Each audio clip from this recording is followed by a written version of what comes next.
चलिए, आपको सीधे नहीं चलते रतलाम के जावरा, जहां पर रक्षा मंत्री राजनाथ सिंह संबोधित कर रहे हैं। लेकिन बहनों भाइयों, मैं विश्वास के साथ कह सकता हूं, हमारे यहां कोई व्यक्ति गड़बड़ हो सकता है, लेकिन पार्टी का यहां तक प्रश्न है। भारत के राजनीति के पन्नों को पलटकर आप देखिए, जो कुछ भी हम लोगों ने कहा है अक्षरशः उसका पालन किया है। आप सब पढ़े लिखे लोग यहां पर मौजूद हैं।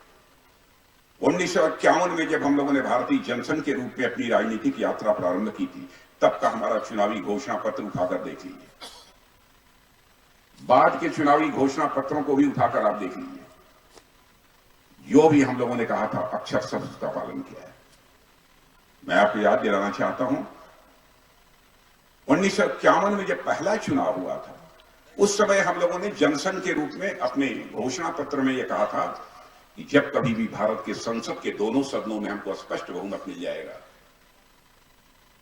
तो हम जम्मू कश्मीर, जिसे धारा 370 के तहत विशेषाधिकार प्राप्त है, हम चुटकी बजाकर उसे समाप्त करेंगे। और आपने देखा कि संसद के दोनों सदनों में बहुमत मिलने के साथ ही धारा 370 को हमने समाप्त कर दिया।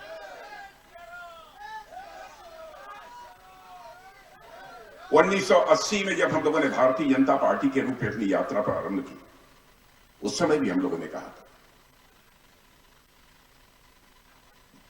जब हमें संसद के दोनों सदनों में बहुमत प्राप्त होगा, तो अयोध्या की धरती पर भव्य राम का मंदिर बनने से दुनिया की कोई ताकत हमें रोक नहीं सकती।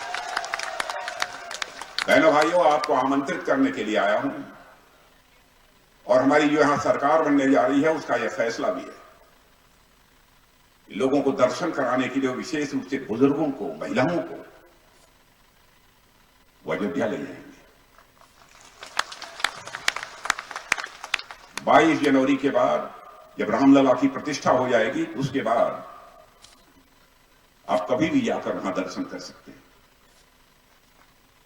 इतना ही नहीं, मैं सारे विवादों की चर्चा करूंगा तो लंबा समय लगेगा। हम लोगों ने कहा था हम नागरिकता कानून बनाएंगे, बना देंगे। किसी भी जात की, किसी भी धर्म की कोई मां क्यों न हो, बहन क्यों न हो, बेटी क्यों न हो, सबको हम लोगों ने बराबर समान नजरिए से देखा है।